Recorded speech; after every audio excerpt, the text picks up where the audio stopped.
இந்த போறப்பு தான் நல்லா ருசிச்சு சாப்பிட கிடைச்சது. ஆஹா ஆஹா, அத நினைச்சு தான் மனோ உலகம் முழுவதும் பருக்குது. அட சுட சுட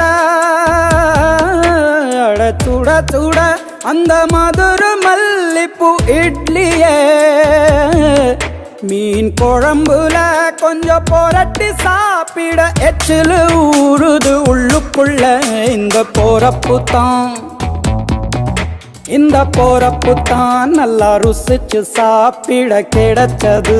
இந்த போறப்பு தான் நல்லா ருசிச்சு சாப்பிட கிடைச்சது. அத நினைச்சு தான் மனோ உலகம் முழுவதும் பருக்குது.